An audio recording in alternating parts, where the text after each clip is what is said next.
Hello everybody. The latest meeting of the Azerbaijani and Armenian foreign ministers, which took place in Moscow on the 19th of May, has not engendered boisterous hopes. The expectations anticipating this were not blue sky either.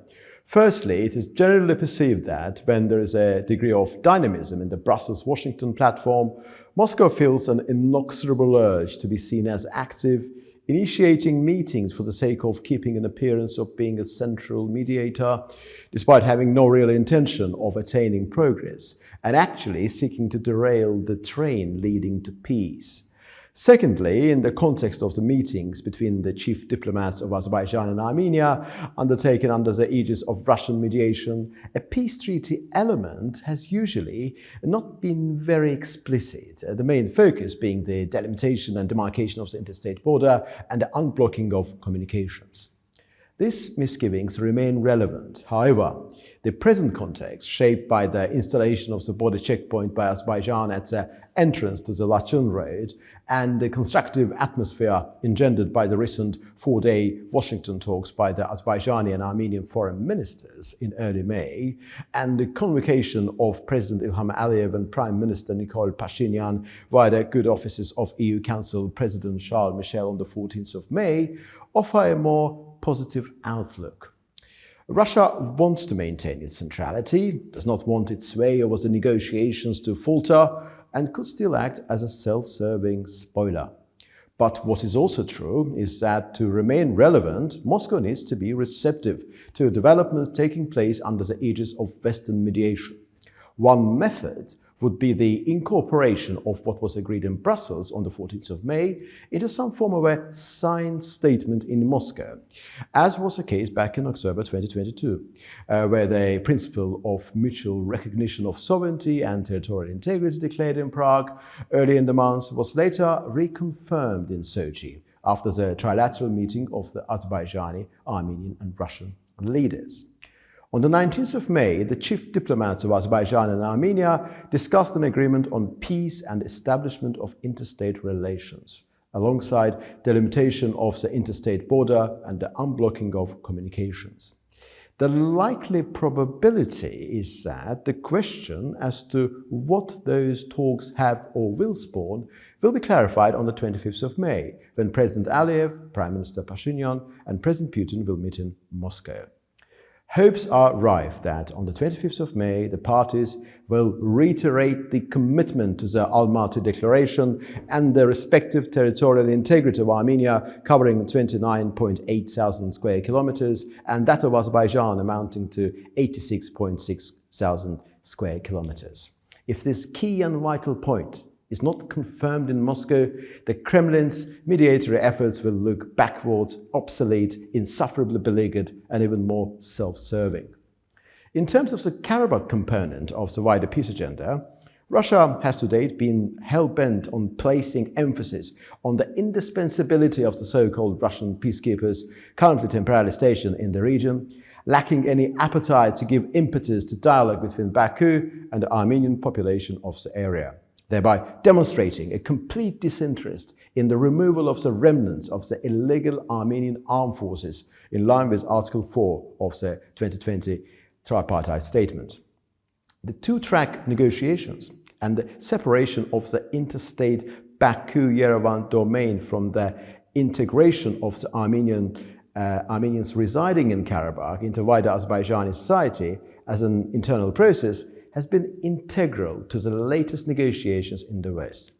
Russia's willingness to see the Karabakh component exclusively in terms of preserving the present status quo is manifestly untenable.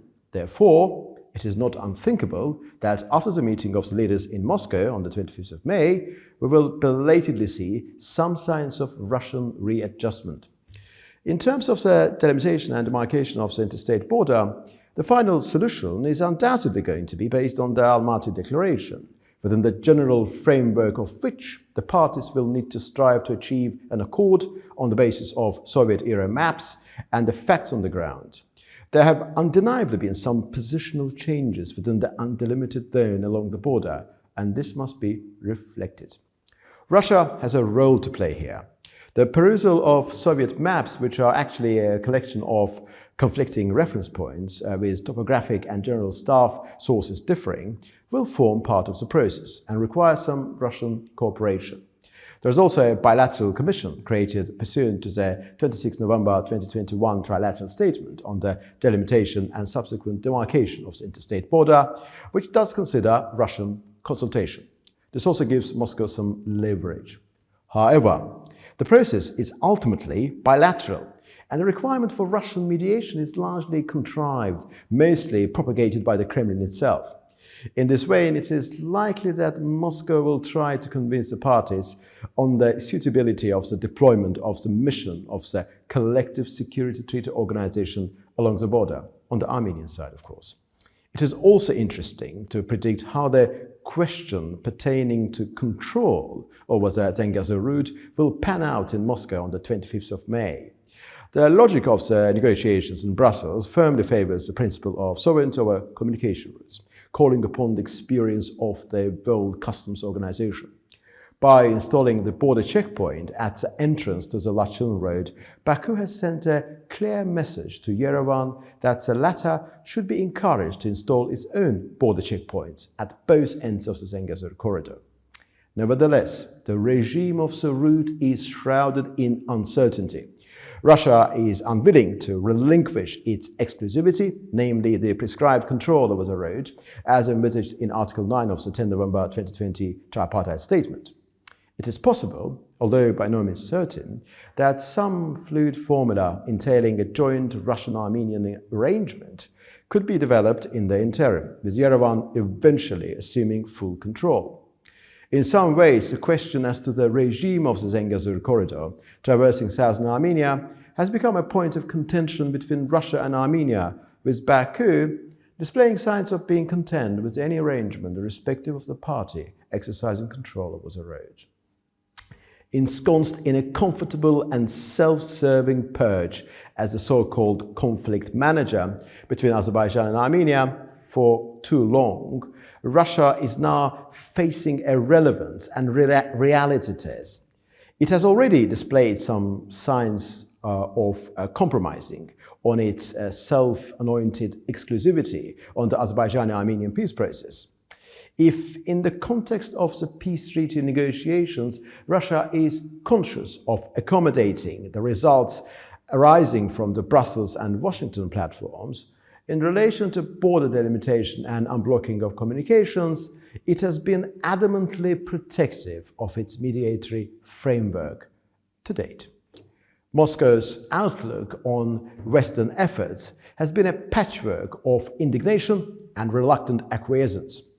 On the 25th of May, it is likely that Russia will behave as a spoiler with depleting resources, straining under the duress of being reasonable to remain relevant.